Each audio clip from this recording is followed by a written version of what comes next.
الحمد لله رب العالمين والصلاة والسلام على خاتم الأنبياء والمرسلين وعلى آله وصحبه ومن تبعهم بإحسان إلى يوم الدين أما بعد. اللہ تعالیٰ کا فضل و کرم ہے کہ ہم لوگ سیرت کے اس درس میں ہم شریک ہیں. اللہ تبارک و تعالیٰ نے جہاں اپنے اوپر ایمان کی بات کہی ہے، اللہ سبحانہ و تعالی نے اس بات کا بھی ذکر کیا ہے کہ اللہ کے رسول صلی اللہ علیہ وسلم پر بھی ایمان لایا جائے. جیسے اللہ تبارک و تعالی نے ارشاد فرمایا، یا ایھا الذین آمنوا آمنوا باللہ ورسولہ. تو انشاءاللہ جو کتاب ہم لوگ سیرت کے موضوع پر پڑھنا چاہتے ہیں وہ ہے الرحیق المختوم. سب سے پہلے میں کتاب شیئر کر لیتا ہوں، اس کے بعد ہم لوگ ذرا تفصیل کے ساتھ ساری باتوں کو پڑھیں گے. تو شاید اس میں یہ نہیں ہو رہا ہے، میں آپ کو انشاءاللہ تو ایسے ہی میں اپنے طرف سے کتاب آج پڑھوں گا، اور جو باتیں ہم لوگ آج کے اس درس میں سنیں گے، الرحیق المختوم یہ کتاب ہمارے ساتھ رہے گی اس سارے درس میں.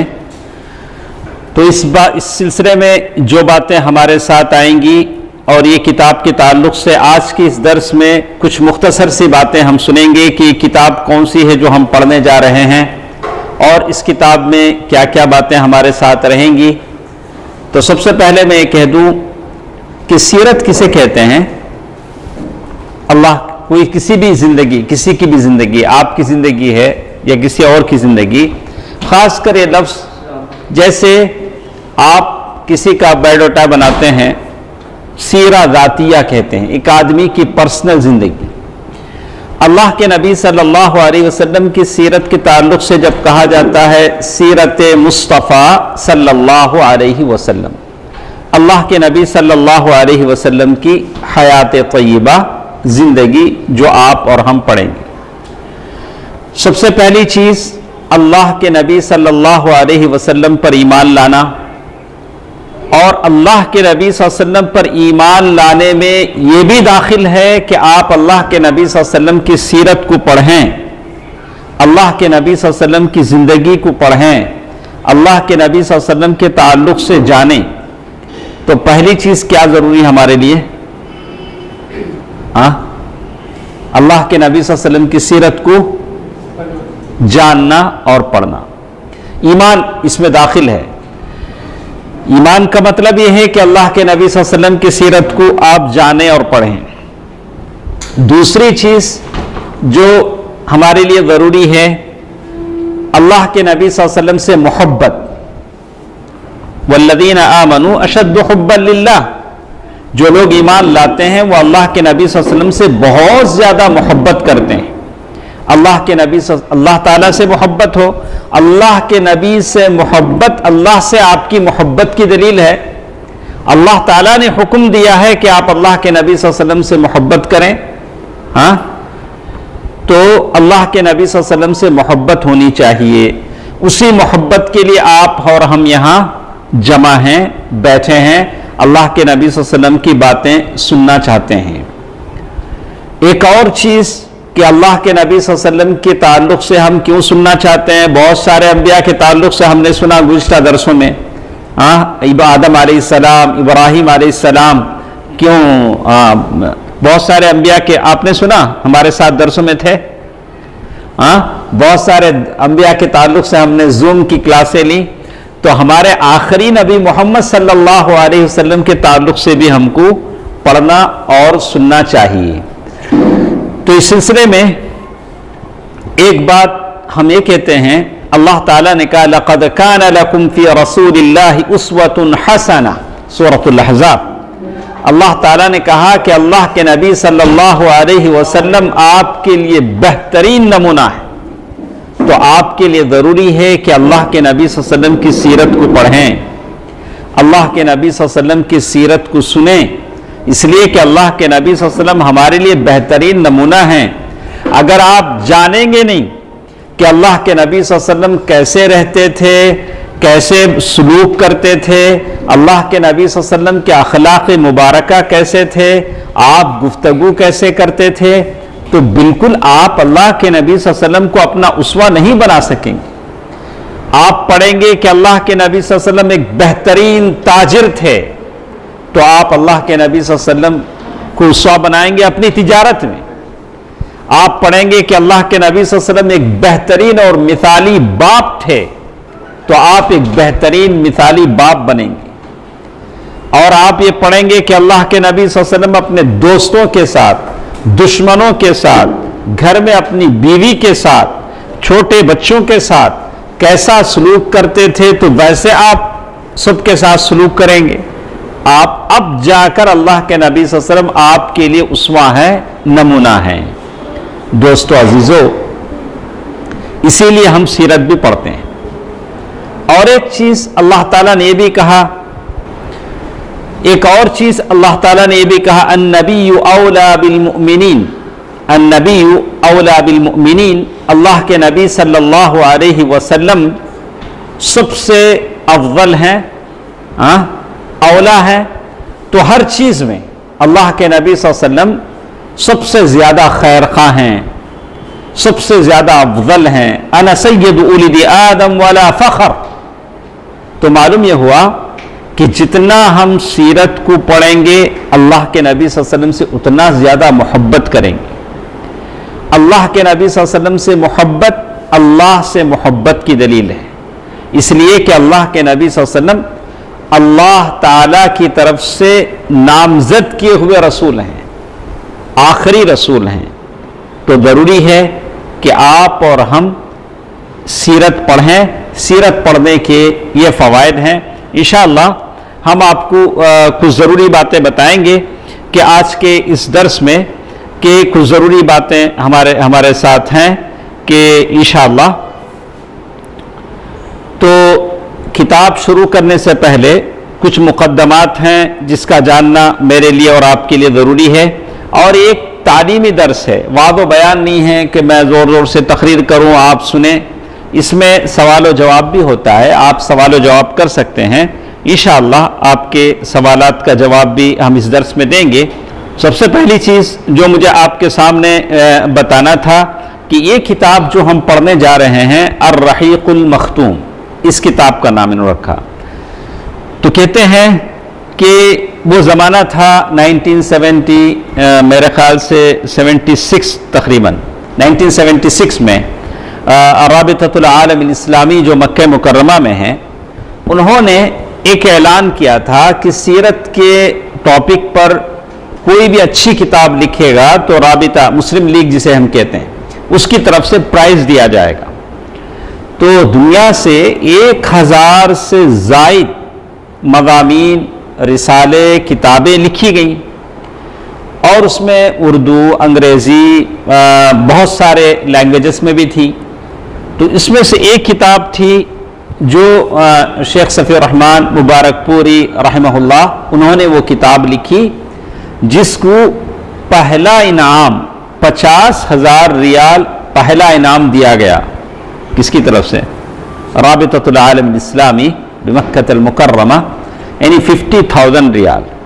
تو اصل میں شیخ جب اپنے دیباچے میں لکھتے ہیں، یعنی پری نوٹس میں، کہ انعام کا معاملہ نہیں تھا، یہ تھا کہ ایک کام ہو جائے، سیرت پر ایک کتاب لکھی جائے، اللہ کے نبی صلی اللہ علیہ وسلم کی زندگی پر ایک کتاب لکھی جائے۔ تو ایک کتاب عربی زبان میں لکھی گئی، الرحیق المختوم کس میں لکھی گئی؟ عربی زبان میں۔ تو جو میں نے ترجمہ آپ کو بھیجا ہے اس میں عربی میں بھی ہے، تمل میں بھی ہے، انگلش میں بھی ہے، دا سیلڈ نیکٹر انگلش میں بھی ہے۔ آپ جو بھی کتاب چاہے آپ پڑھ سکتے ہیں، اگر آپ تمل جانتے ہیں، اردو جانتے ہیں، انگلش جانتے ہیں، لیکن ہمارے ساتھ پڑھیں۔ یہ خاص چیز کی طرف میں اشارہ کر دینا مناسب سمجھتا ہوں۔ شیخ لکھتے ہیں کہ یہ کتاب، پوری کتاب 600 پیجز ہے، 600 سے اردو میں جو ہے 600 صفحے ہیں۔ تو ہم لوگوں نے کتنے دن کا رکھا؟ 120 ڈیز 120 ڈیز میں ہم کو ختم کرنا ہے۔ اور یہ کتاب لکھتے ہوئے شیخ نے شروع میں لکھا کہ انہوں نے اتنا لمبا نہیں لکھا کہ لوگ بیزار آ جائیں، اتنا شارٹ مختصر نہیں لکھا کہ لوگوں کے سمجھ میں نہ آئے.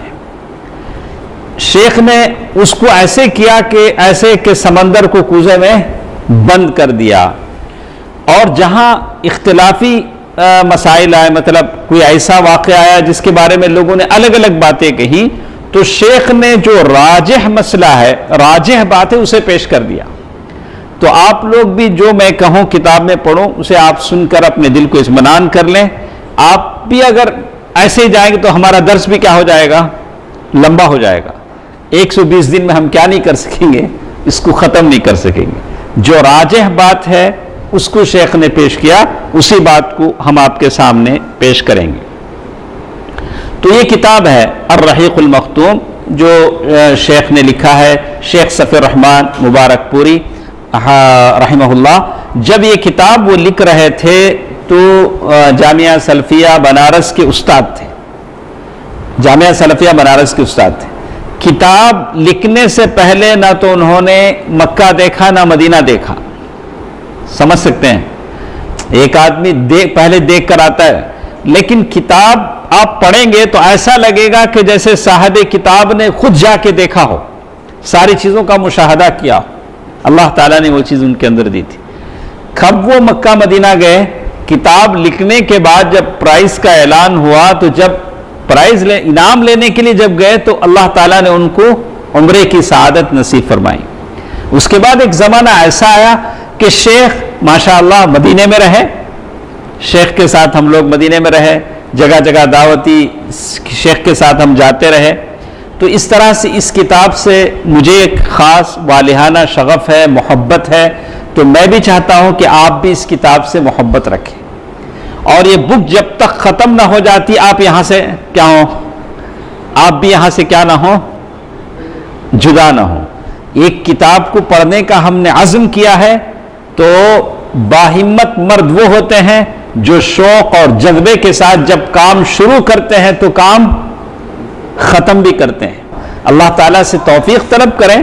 شیطان کبھی کبھار بہت زیادہ مصروف بنا لیتا ہے.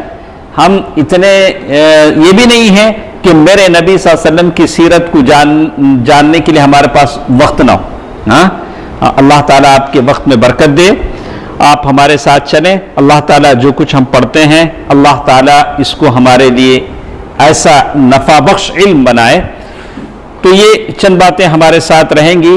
پہلا درس ہے، اس لیے کچھ باتیں انشاءاللہ کل سے اس کو اور مزید بہتر بنانے کی میں بھی کوشش کروں گا. اس کو لیپ ٹاپ میں، ٹیب کے بجائے لیپ ٹاپ میں لانے کی کوشش کروں تاکہ آپ اس کو بہتر شکل میں سمجھ سکیں. تو کہتے ہیں کہ یہ کتاب جو میں شروع کرنے جا رہا ہوں تو مجھے یہاں کتاب کی شیئرنگ مشکل ہو رہی ہے، شاید میں نہیں سمجھ پاتا ہوں ٹیب میں کیسا شیئر کرنا ہے. تو جو لوگ انشاءاللہ کل سے ہم لوگ اس کو شیئر کر لیں گے، اور جن کے پاس بک ڈاؤن لوڈ ہے آپ دیکھ سکتے ہیں، تو آپ اس کو یہ کریں. تو سب سے پہلی چیز، جب بھی ہم سیرت پڑھتے ہیں تو ان چیزوں کا لحاظ رکھنا چاہیے کہ سیرت پڑھنے سے ہم کو کیا فائدہ ہے. میں نے شروع میں بتا دیا کہ اللہ کے نبی صلی اللہ علیہ وسلم کی سیرت سے ہم کو کیا فائدہ ہے. انشاءاللہ کل کے درس میں اور آپ کو بتاؤں گا. کتاب جب شروع ہوئی تو شروع میں مقدمہ بتایا گیا، یعنی مقدمہ لکھا جاتا ہے کہ یہ کتاب میں نے کب لکھی. سمجھ میں آ گیا آپ کو یہ کتاب لکھنے کا مقصد کیا تھا؟ 1 سال ٹائم دیا گیا ہے کتاب کے لکھنے میں. پوری دنیا سے 1000 سے زائد 186 کتابیں وہاں پہنچی مکہ، اور اس میں سے مطلب 182 کتابیں کچھ ایسی ہوئی جس کو مقابلے میں شامل کیا گیا.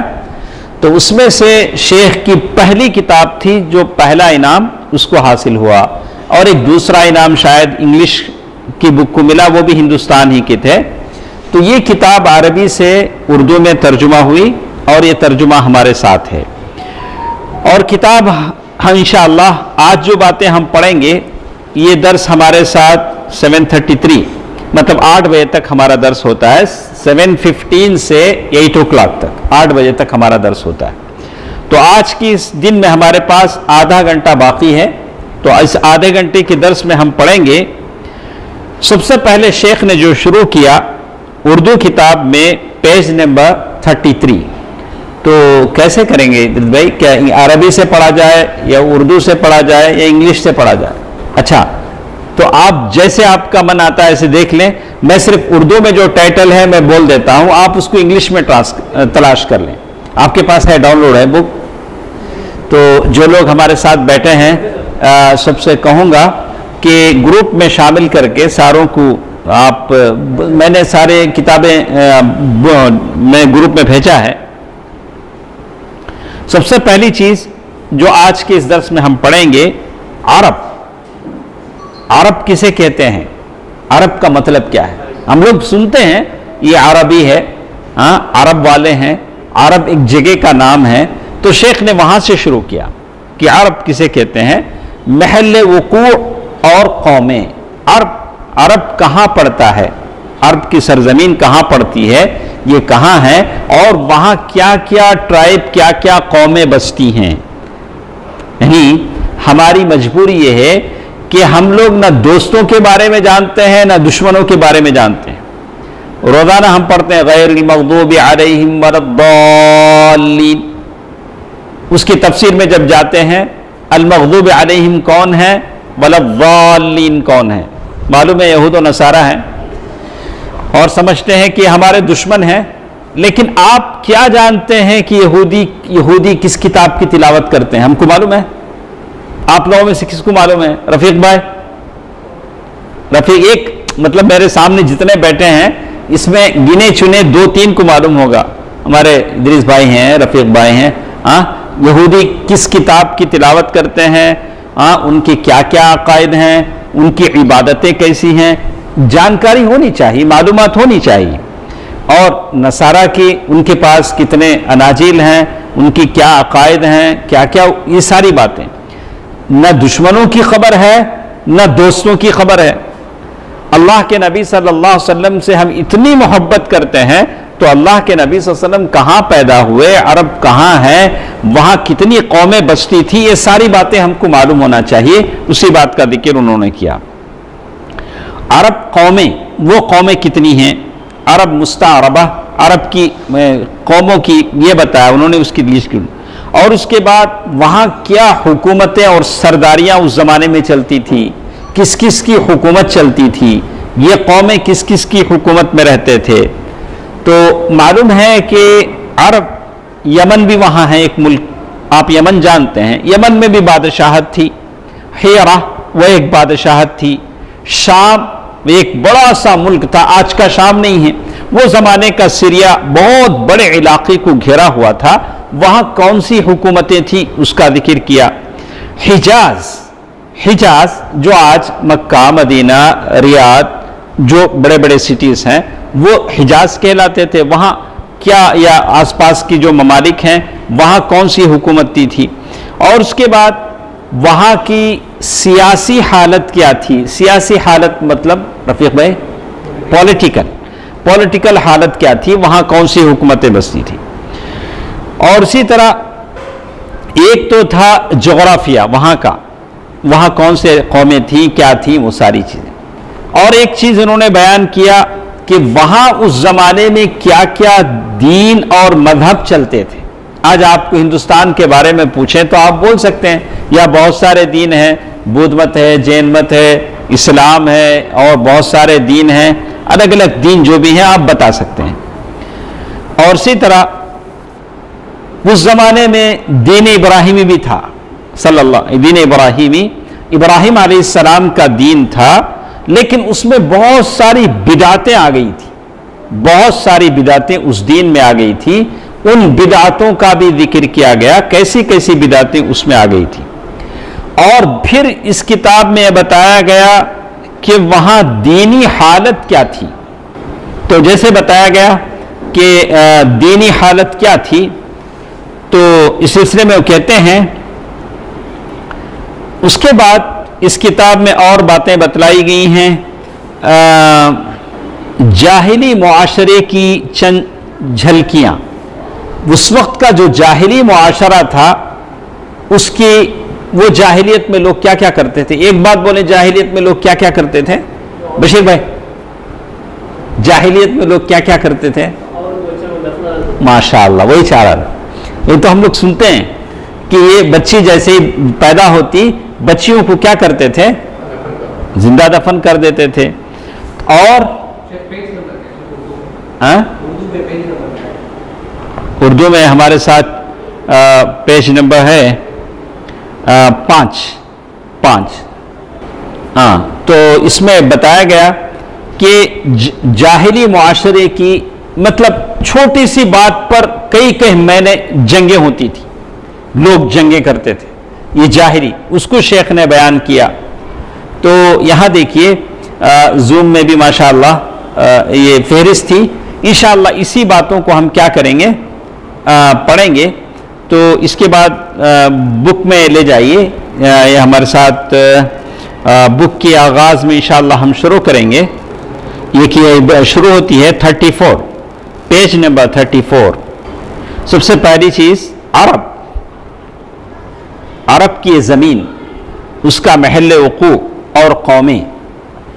سیرت نبی حقیقت میں اس پیغام ربانی کے عملی پرتوں سے عبارت ہے جسے رسول اللہ صلی اللہ علیہ وسلم نے سارے انسانوں کے لیے پیش کیا ہے۔ سیرت نبی کسے کہتے ہیں؟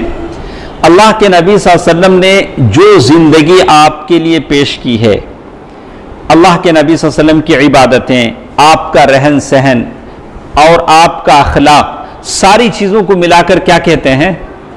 سیرت۔ سیرت کسے کہتے ہیں؟ بولیے، کون بول سکتے ہیں؟ اللہ کے نبی صلی اللہ علیہ وسلم نے جو کچھ انسانوں کے لیے پیش کیا، عبادت کے طور پر، اخلاق کے طور پر، عقائد کے طور پر، سلوک کے طور پر، آپ کی زندگی کا ہر پہلو کیا کہلاتا ہے؟ سیرت کہلاتا ہے۔ اسی چیز کو انہوں نے کیا، اللہ کے نبی صلی اللہ علیہ وسلم نے ایسی زندگی پیش کی کہ لوگوں کو تاریکیوں سے نکال کر نور کی طرف لایا۔ نور کی طرف لایا۔ تو کہتے ہیں کہ سیرت کا یہ مختصر سی باتیں جب پڑھی جاتی ہیں تو اللہ کے نبی صلی اللہ علیہ وسلم کہاں پیدا ہوئے، کس علاقے میں پیدا ہوئے، وہاں کون سی قومیں تھیں، ان باتوں کا بھی جاننا ضروری ہوتا ہے۔ تو عرب کا محل وقوع، عرب کے بارے میں جب آپ کہتے ہیں تو عرب کسے کہتے ہیں؟ تو کہا کہ لغوی حساب سے، زبان یعنی لینگویج کے حساب سے عرب کہتے ہیں بے آب و یعنی جہاں پانی نہ ہو، کوئی چیز نہ ہو، اس زمین کو کہتے ہیں۔ عرب کسے کہتے ہیں؟ ایسی زمین جو بنجر ہو، جہاں پانی نہ ہو، جہاں کچھ بھی نہ ہو، اسے عرب کہتے ہیں۔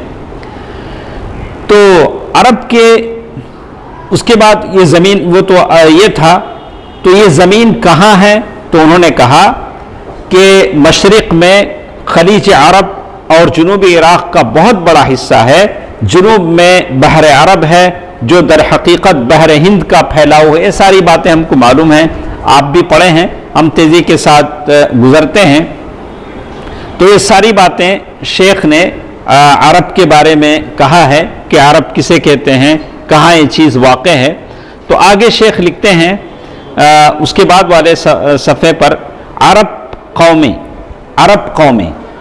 تو عرب قوموں کی وجہ سے کہا کہ کون کون سی قومیں عربوں کی پائی جاتی ہیں۔ تو اس سلسلے میں کہتے ہیں نسل کے اعتبار سے یہ قومیں 3 قسموں پر بڑھتی ہیں۔ کتنے؟ 3 قومیں، 3۔ اس میں وہ کہتے ہیں کہ عرب بعیدہ ایسی عرب قومیں جو مٹ گئیں، ان کا نام و نشان نہیں ہے۔ عرب تھی لیکن مٹ گئیں، جیسے ان عاد ہے، قوم ثمود ہے، یہ عرب قومیں تھی لیکن کیا ہو گئیں؟ مٹ گئیں۔ اور اسی طرح عمالقہ ہیں، جدیس ہیں، یہ ساری قومیں۔ عرب کی پہلی قسم کیا ہے؟ بعیدہ مانے کیا؟ مٹ جانا۔ اور اس کے بعد ایک دوسری قوم عرب عاربہ، یعنی وہ عرب قبائل، نام بتایا گیا، یہ عرب بن یشجب بن قحطان وہ آدمی تھا، اس کی نسل سے ایک قوم پیدا ہوئی، تو انہی قحطانی عرب کہا جاتا ہے۔ یہ عرب کون سے ہیں؟ عرب مستعربہ، عرب عاربہ، عرب عاربہ۔ اور ایک قوم ہے عرب مستعربہ۔ عرب مستعربہ یعنی وہ عرب قبائل جو حضرت اسماعیل علیہ السلام کے نسل سے ہیں۔ اس طرح سے عرب کتنے ہوئے؟ تین۔ ایک تو جو مٹ چکے، یہ قبیلہ قحطان کے، اور تیسرے ہیں اسماعیل علیہ السلام کے۔ تو پھر انہوں نے ایک ایک لوگوں کا تجزیہ پیش کیا کہ عرب عاربہ کسے کہتے ہیں، یعنی قحطانی۔ اتنا ڈیٹیل ہم کو جانے کی ضرورت نہیں، بس اتنا مختصر کیا یاد رکھیں گے؟ عرب کتنے، بس اتنا یاد رکھیں بس۔ تو زیادہ سے زیادہ ہم اگر جاننا چاہیں گے تو یہ سارے قبائل کے ہیں، اسے آپ جان سکتے ہیں۔ عرب مستعربہ کے بارے میں البتہ ہم کو جاننا پڑے گا، اس لیے کہ ہماری ساری بات کس پر ہے؟ اسماعیل علیہ السلام۔ تو ان کے جد اعلیٰ سیدنا ابراہیم علیہ السلام، ابراہیم علیہ السلام کس گاؤں سے آئے؟ شہر ار، عراق کے ایک گاؤں شہر ار۔ تو ذکر ہم پڑھ چکے ہیں، یہاں سے ہجرت کر کے شہر حران تشریف لے گئے، اور پھر وہاں سے فلسطین جا کر اسی کو اپنی پیغمبرانہ سرگرمیوں کا مرکز بنا لیا۔ ابراہیم علیہ السلام اپنا شہر چھوڑا، لوگوں نے جب نہیں مانا، بتوں کی پوجا کرنے لگے، تو ابراہیم علیہ السلام نے کیا کیا؟ اپنا شہر چھوڑ کر، باپ کو چھوڑ کر، بادشاہ کو چھوڑ کر اپنی بیوی کے ساتھ نکلے۔ کون بیوی ساتھ تھی؟ ہاں، ابراہیم علیہ السلام کے ساتھ کون بیوی ساتھ تھی؟ ہاں، اسی لیے تو جانتے ہیں، اسی لیے پڑھتے ہیں۔ ابراہیم علیہ السلام اپنے گاؤں سے نکلے تو کون بیوی اور ایک بھانجے یا بھتیجے ساتھ؟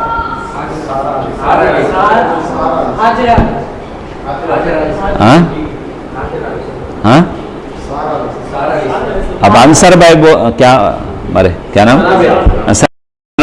ثناء اللہ بھائی بولتے ہیں، ہاں بولیے ثناء اللہ بھائی۔ سارا تھی۔ اور ایک کون پیغمبر تھے؟ ہاں دیکھیے، یہ دونوں تو ساتھ تھے، انہی دونوں کے ساتھ تو نکلے تھے۔ ہم لوگ پڑھے ہیں، خص الانبیاء میں پڑھے ہیں، یہ دونوں کے ساتھ نکلے تھے۔ اور ہاجر، اس کے بارے میں اور ایک بیوی جو اس نے ہدیہ تحفے میں دیا تھا، ان کا نام کیا تھا؟ ہاجر۔ ان کے بارے میں کہتے ہیں وہ باندی تھی، لونڈی، حالانکہ نہیں تھی، وہ فرعون کی خود بیٹی تھی۔ وہی بات شیخ صفی الرحمن مبارک پوری رحمہ اللہ نے اپنی سیرت میں لکھی ہے کہ وہ کیا تھی؟ فرعون کی بیٹی تھی، باندی لونڈی نہیں تھی۔ یہی فائدہ ہے سیرت پڑھنے کا۔ دیکھیے، تو کہتے ہیں کہ یہاں بیان کرتے ہوئے کہتے ہیں کہ ابراہیم علیہ السلام اپنے گاؤں سے نکلے، جگہ جگہ اللہ تعالیٰ کی دین اور تبلیغ کی دعوت کرتے رہے، اور سارا کے جیسے کہتے ہیں کہ ایک وقت ایسا بھی آیا کہ جب وہاں کے بادشاہ نے دیکھا کہ ابراہیم علیہ السلام کے ساتھ خوبصورت بیوی ہے تو اس نے بدنیتی کا ارادہ کیا۔ پھر دعاؤں سے اللہ تعالیٰ نے کیا کیا؟ دعاؤں کی وجہ سے اللہ تعالیٰ نے اس کو عذاب میں گرفتار کیا۔ پھر اللہ تبارک و تعالیٰ نے اس کی وجہ سے اسے ہدایت دی، اور اس نے ہاجر کو کیا کیا؟ تحفتاً دیا۔ لیکن اس میں چھوٹی سی ایک بات ہوئی کہ اللہ تبارک و تعالیٰ نے سارا کے بدلے اولاد عطا کی ابراہیم علیہ السلام کو کس بیوی سے؟ ہاجر سے۔ اس کے بعد جیسے روایتیں آتی ہیں کہ کچھ ایسا ہوا کہ چونکہ اولاد ان سے نہیں ہوئی، ان سے اولاد ہوئی، تو سارا نے خواہش ظاہر کی، مانگ کیا کہ دونوں کو لے جا کر کہیں کیا کرو؟ دور چھوڑ دو۔ وہ جو بچہ پیدا ہوئے ہیں کون؟ اسماعیل علیہ السلام۔ اور ہاں، تو مکے کی کعبۃ اللہ کی اس سرزمین پر آنے کا سبب سمجھ میں آیا؟ اس بچے کو اور عورت کو چھوڑنے کا وجہ کیا تھا؟ ایک اللہ تعالیٰ نے لکھا تھا، اللہ تبارک و تعالیٰ کی مشیت سے ساری چیزیں ہوتی ہیں، اللہ تبارک و تعالیٰ کا. لیکن جیسے انہوں نے کہا اللہ امرک بہذا، لیکن کیا کہا انہوں نے جب پوچھا ہاجر نے کہ اللہ نے آپ کو اس بات کا حکم دیا ہے کہ آپ یہاں چھوڑیں، تو تب اللہ کے نبی نے کیا کہا؟ ہاں، اللہ تعالیٰ نے مجھے اس بات کا حکم دیا ہے کہ میں تمہیں یہاں لا کر چھوڑ دوں. تو کہتے ہیں شیخ نے اسی بات کا ذکر کیا، ابراہیم علیہ السلام سارہ اور حضرت ہاجرہ یا ہاجر کو لے کر فلسطین سے تشریف لائے. پھر اللہ تعالیٰ نے ابراہیم علیہ السلام کو ہاجر یا ہاجرہ علیہ السلام کی پیٹ سے اولاد نصیب فرمایا، اور وہ کون تھے؟ اسماعیل علیہ السلام. لیکن اس پر سارہ کو جو بے اولاد تھی، ان کے بچے نہیں تھے، بڑی غیرت آئی اور انہوں نے ابراہیم علیہ السلام کو مجبور کیا کہ حضرت ہاجرہ کو ان کے بچے سمیت جلا وطن کر دیں. کیا کریں؟ کہیں دور لے جا کر چھوڑ دیں. تو کہاں لا کر چھوڑے ہیں؟ وہ مکے میں لا کر چھوڑے ہیں. تو کہتے ہیں کہ اس وقت بیت اللہ شریف نہ تھا، صرف ٹیلے کی طرح ابری ہوئی زمین تھی. اس کے بعد کی ساری باتیں آپ کو معلوم ہیں کہ چھوڑ کر گئے، اور اس کے بعد زمزم کا وہ چشمہ پانی سے پھوٹا اور دونوں نے زمزم پیا، اور قیامت تک وہ زمزم کا پانی نکلتا رہے گا. اللہ تعالیٰ نے بڑی تفصیل سے سورۃ ابراہیم میں اس کا ذکر کیا کہ کیسے وہاں ابراہیم علیہ السلام نے اس کو چھوڑا. اور اس کے بعد بھی ابراہیم علیہ السلام بچے اور بیوی کی خبر لینے کے لیے آتے رہے. تو کتنی مرتبہ آئے ہیں؟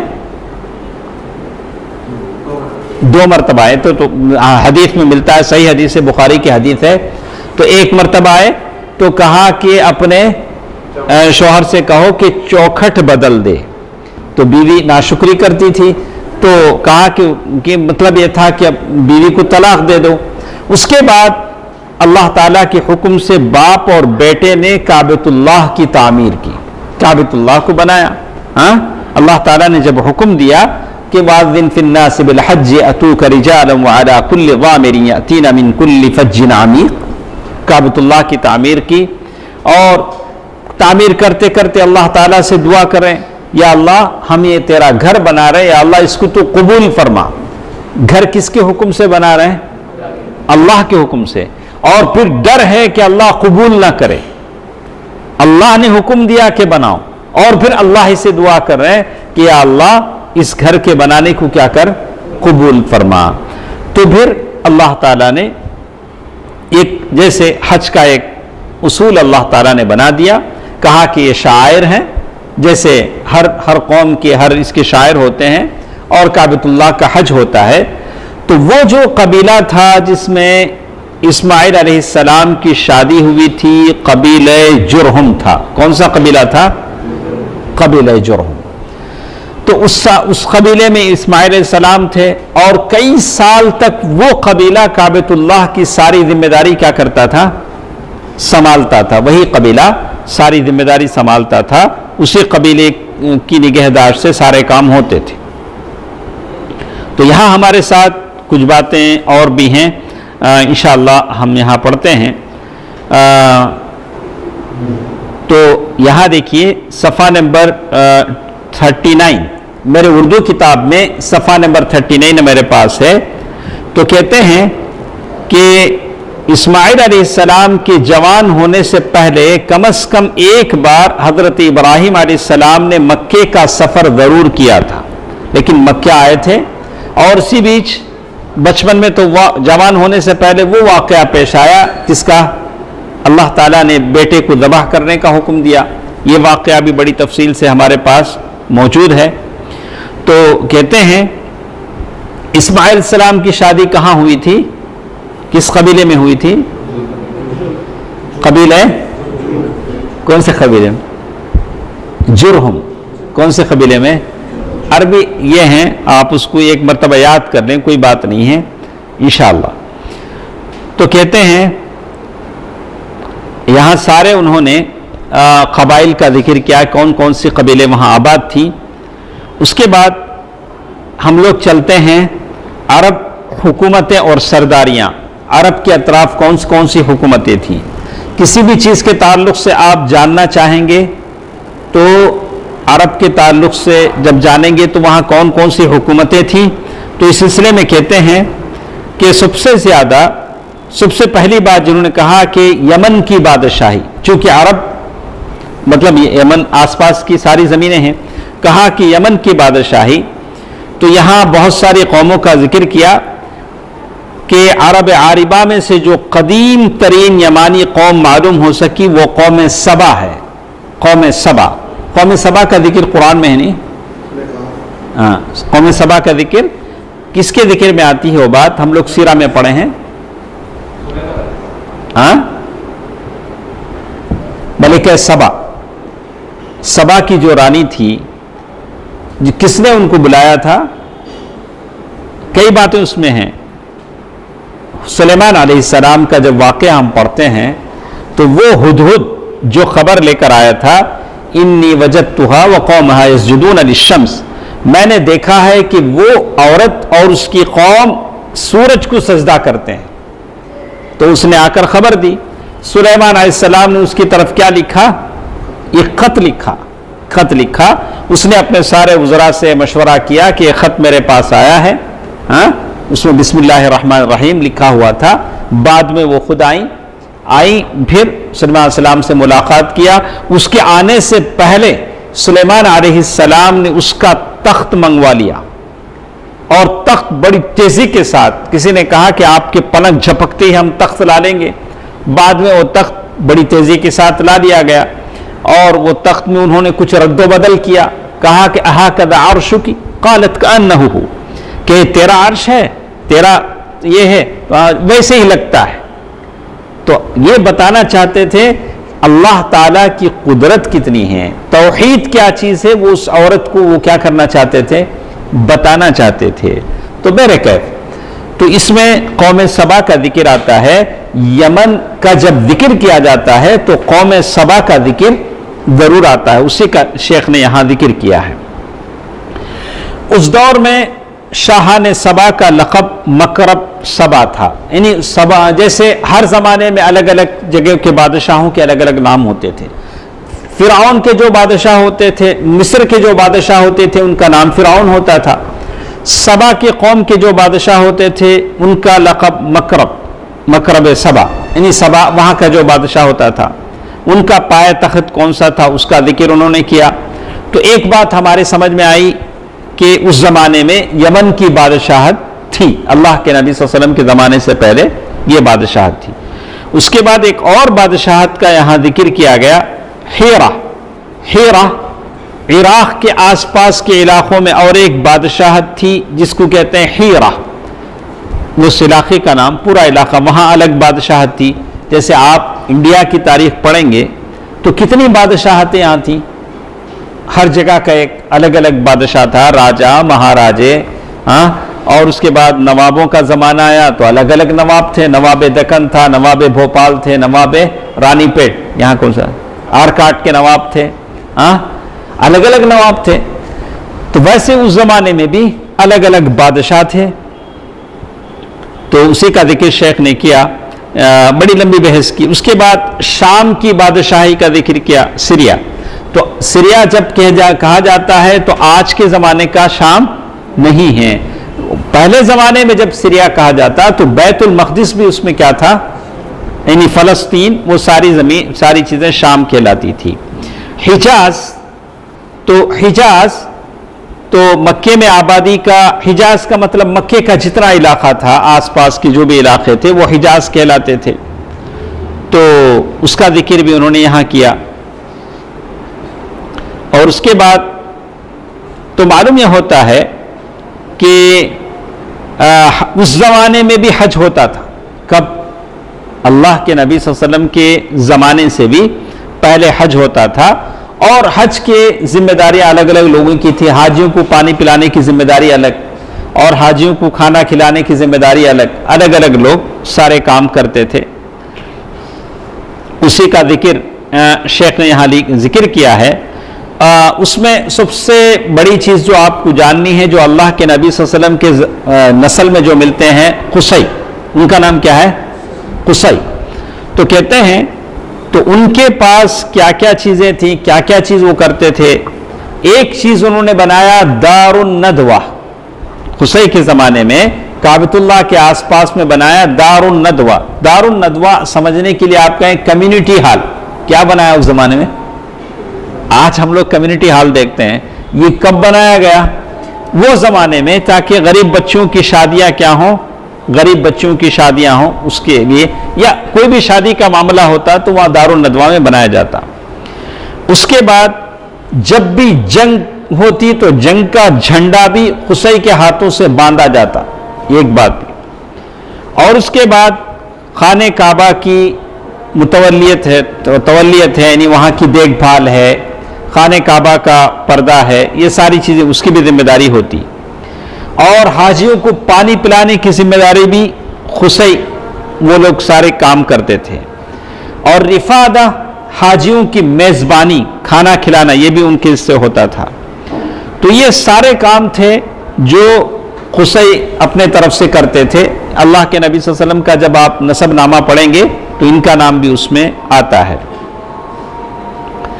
اسی کے ساتھ ساتھ عرب کی سرداریوں کے بارے میں انہوں نے کیا ہے. تو اس کے بعد ہمارے ساتھ باقی رہ جاتی ہے سیاسی سرگرمیاں. سیاست کسے بولتے ہیں؟ ہاں. تو انشاءاللہ کل آپ ایک کام کریں تو میرے ساتھ یہاں میں نے اردو میں صفحہ نمبر 50 پر 7 تک جو بھی باتیں آئی خلاصے کے طور پر میں نے پیش کر دیا کہ اللہ کے نبی صلی اللہ علیہ وسلم کے زمانے میں سب سے پہلے ہم نے بات شروع کی عرب کسے کہتے ہیں، عرب کا مطلب کیا ہے، عرب کا معنی کیا ہے، وہاں سے. اور عرب کی قومیں کتنی قسموں میں بٹتی ہیں؟ 3: عرب بعیدہ، عرب عاربہ، عرب مستعربہ. عرب بعیدہ وہ قومیں ہیں جو ختم ہو چکی ہیں، یہ تو ہم نے. عرب مستعربہ وہ قحطانی قبیلے تھے جس کے بارے میں. عرب مستعربہ وہ جس کے بارے میں ہم پڑھیں گے، جن کی نسل حضرت اسماعیل علیہ السلام سے چلتی ہے. تو یہ مختصر تھا. اس کے بعد جو ہم نے باتیں پڑھی کہ اسماعیل علیہ السلام کے زمانے میں کیا کیا باتیں پیش آئیں. کہاں سے شروع کریں گے؟ ابراہیم علیہ السلام کے زمانے سے کچھ باتیں ہیں. تو اس زمانے میں اسماعیل علیہ السلام کی جو شادی ہوئی کس قبیلے میں ہوئی؟ قبیلہ جرہم. اتنا یاد رکھے. بڑی لمبی تفصیل ہے، آپ انگریزی میں پڑھ لے سکتے ہیں، ایک بار پڑھ لیں. تو میں نے صفحہ نمبر 50 پر 4 تک تو میں نے آپ کو سنا دیا ہے، 54 تک یا 57 تک. اردو میں 57 تک کی باتیں ہیں. اور جو باتیں اس میں ہیں یہ باتیں ہم لوگ پہلے پڑھ چکے ہیں. جب انبیاء کا ذکر آیا اسماعیل علیہ السلام کا، اس میں ساری باتیں ہم لوگ پڑھ چکے ہیں. انشاءاللہ کل ہم لوگ 3 ہی دن ہمارا درس ہے. کتنے دن ہے؟ صرف 3 دن. تو آپ لوگ غائب نہ ہوں. پہلا دن ہے. اس کے بعد جب چلے گا اللہ کے نبی صلی اللہ علیہ وسلم کے پیدائش سے جب سنیں گے ایسا لگے گا کہ آپ اللہ کے نبی صلی اللہ علیہ وسلم کے ساتھ ان حالات کو دیکھ رہے ہیں. اللہ کے نبی صلی اللہ علیہ وسلم کی مکے کی زندگی اور وہ سارے شب و روز، اللہ کے نبی صلی اللہ علیہ وسلم کا قوموں کے ساتھ کیسا سلوک، دشمنوں کا آپ کے ساتھ سلوک کیسے تھا، یہ ساری باتیں ہمارے پاس آئیں گی. ابھی تو ابتدائی باتیں ہیں قوموں کی. انشاءاللہ کل کے درس میں ہم سنیں گے عرب ادیان و مذاہب. اس زمانے میں کیا کیا دین چلتے تھے، عربوں کے پاس کیا کیا دین چلتے تھے. کون سا دین چلتا تھا؟ ابراہیم علیہ السلام کے بارے میں ہم پڑھے ہیں. تو ابراہیم علیہ السلام کے جو دین کے باقیات تھے، کچھ چیزیں تھیں وہ ابراہیم علیہ السلام کی کچھ دین کی باتیں تھیں جس پر وہ چلتے تھے، لیکن بہت ساری بگاڑ انہوں نے اس میں پیش کر دیا تھا. بہت ساری بدعتیں بنا دی تھی. جیسے جانوروں میں اتنا مرد کھانا، اتنا عورتیں نہیں کھانا، کھیتی کا بعض حصہ ایسے معبودوں کے لیے وقف کر دینا. اس کے بعد ہم پڑھیں گے دین میں یہ بت سب سے پہلے کون لایا. کون سے بت؟ لات، منات، عزا، ہبل. کون سا بت؟ ہبل.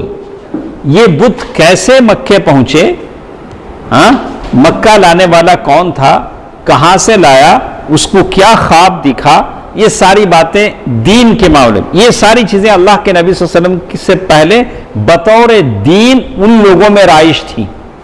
حبل کی پوجا ہوتی تھی، لات کی، منات کی، عزا کی، وہ لوگ پوجا کرتے تھے، یہ ساری باتیں ہمارے۔ کچھ لوگ تھے جو عیسائیت پر تھے، ہاں کچھ لوگ تھے دین ابراہیمی کی، کچھ چیزیں وہاں باقی تھیں۔ یہ ساری چیزیں ہمارے پاس انشاءاللہ کل کے درس میں آئیں گی۔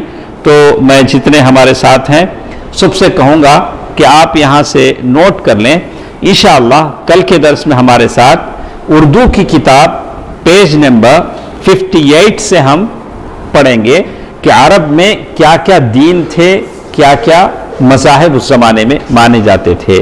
اللہ تعالیٰ سے دعا ہے کہ اللہ تعالیٰ جو کچھ ہم سنتے ہیں، پڑھتے ہیں، عمل کرنے کی توفیق دے۔